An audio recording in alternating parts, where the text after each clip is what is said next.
അസ്സലാമലൈക്കും, welcome back to daily dishes. ഇന്ന് ഞാൻ നല്ല എളുപ്പത്തിലൊരു ഐസ്ക്രീമാണ് തയ്യാറാക്കുന്നത്. ഞാനിപ്പോൾ എഗ് ഫ്രൂട്ട് അല്ലെങ്കിൽ മുട്ടപ്പഴം എന്നൊക്കെ പറയുന്ന ഫ്രൂട്ട് വെച്ചിട്ടാണ് ഈ ഐസ്ക്രീം തയ്യാറാക്കുന്നത്. അപ്പോൾ ഇതുപോലെ നമുക്ക് ഈസി ആയിട്ട് ഏത് ഫ്രൂട്ട് വെച്ചിട്ടും ഐസ്ക്രീം തയ്യാറാക്കാം. അപ്പോൾ നമുക്കിതെങ്ങനെയാണ് തയ്യാറാക്കിയെടുക്കുന്നത് നോക്കാം. അപ്പോൾ ഞാൻ ഐസ്ക്രീം തയ്യാറാക്കാൻ വേണ്ടി നന്നായിട്ട് പഴുത്ത 3 മുട്ടപ്പഴം എടുത്തിട്ടുണ്ട്. നന്നായിട്ട് പഴുത്ത പഴം എടുക്കുക കേട്ടോ, അല്ലെങ്കിൽ ഇതിനൊരു കറ ഉണ്ടാവും. അപ്പോൾ ഇനി നമുക്ക് ഈ മുട്ടപ്പഴത്തിൻ്റെ തൊലിയും കുരുവും ഒക്കെ ഒന്ന് മാറ്റണം. ഇപ്പോൾ ഞാൻ ഈ പഴത്തിൻ്റെ തൊലിയും കുരുവൊക്കെ മാറ്റി വെച്ചിട്ടുണ്ട്. ഇനി നമുക്കിത് മിക്സിയിലിട്ട് നന്നായിട്ടൊന്ന് അരച്ചെടുക്കണം. ഇപ്പോൾ ഞാൻ എടുത്തു വെച്ചിട്ടുള്ള ഈ മുട്ടപ്പഴത്തിൻ്റെ പകുതി ഒരു മിക്സിയുടെ ജാറിലേക്ക് ഇട്ട് കൊടുത്തിട്ടുണ്ട്. ഇതിപ്പോൾ ചെറിയ ജാറായതുകൊണ്ടാണ് ഞാൻ പകുതി ഇട്ടിട്ടുള്ളത്. മുഴുവനായിട്ട് അരച്ചെടുക്കാൻ പറ്റിയ വലിയ ജാറാണെങ്കിൽ മുഴുവനായിട്ട് അരച്ചെടുക്കാം. ഇനി നമുക്കിതിലേക്ക് മധുരത്തിന് ആവശ്യമായിട്ടുള്ള പഞ്ചസാര ചേർത്ത് കൊടുക്കാം. ഞാനിപ്പോൾ ഇതിലേക്ക് 1/2 കപ്പ് പഞ്ചസാര ചേർത്ത് കൊടുത്തിട്ടുണ്ട്. 1/2 കപ്പ് പഞ്ചസാര ചേർത്താൽ അത്യാവശ്യം നല്ല മധുരം ഉണ്ടാവും. അപ്പോൾ മധുരം കുറച്ച് കുറയ്ക്കണമെങ്കിൽ ഒരു 1-1.5 ടേബിൾ സ്പൂൺ പഞ്ചസാര കുറച്ചെടുത്താലും മതി. ഇനി ഇതിലേക്ക് 1 കപ്പ് നല്ല തണുത്ത പാല് ചേർത്ത് കൊടുക്കാം. ഇനി പാലില്ലെങ്കിൽ പാൽപ്പൊടി ചേർത്താലും മതി. 1 കപ്പ് വെള്ളത്തിൽ ഒരു 4 ടേബിൾ സ്പൂൺ പാൽപ്പൊടി നന്നായിട്ട് കലക്കിയിട്ട് നന്നായിട്ടൊന്ന് തണുപ്പിച്ചിട്ട് ചേർത്താലും മതി. അപ്പോൾ ഇനി നമുക്കിതെല്ലാം കൂടി നന്നായിട്ടൊന്ന് അരച്ചെടുക്കാം. ഞാനിപ്പോൾ മുട്ടപ്പഴം പാലും പഞ്ചസാരയും കൂടെ നന്നായിട്ട് അരച്ചെടുത്തിട്ടുണ്ട്.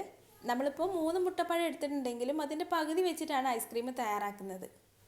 അപ്പോൾ 3 മുട്ടപ്പഴം വെച്ചിട്ടാണ് ഐസ്ക്രീം തയ്യാറാക്കുന്നതെങ്കിൽ പാലിൻ്റെയും പഞ്ചസാരയുടെയും അളവ് ഡബിളായിട്ട് എടുക്കണം. അതായത് 1/2 കപ്പ് പഞ്ചസാര എടുത്തതിന് പകരം 1 കപ്പ് പഞ്ചസാരയും 1 കപ്പ് പാലിന് പകരം 2 കപ്പ് പാലും. ഇനി ഇതിലേക്ക് 1 കപ്പ് വിപ്പിംഗ് ക്രീം ചേർത്ത് കൊടുക്കാം.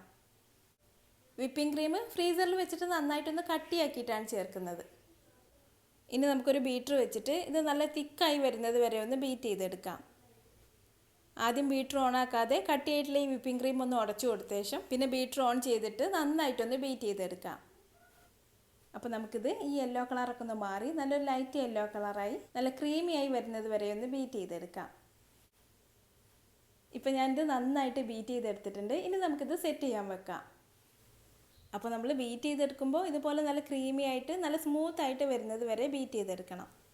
എന്നാൽ ഐസ്ക്രീമും നല്ല സ്മൂത്തായിട്ട് നല്ല ക്രീമി ആയിട്ട് കിട്ടുള്ളൂ. അപ്പോൾ ഇതിനെ നമുക്ക് ഫ്രീസറിൽ വെക്കാൻ പറ്റിയൊരു പാത്രത്തിൽ ഒഴിച്ചിട്ട് സെറ്റ് ചെയ്യാൻ വെക്കാം.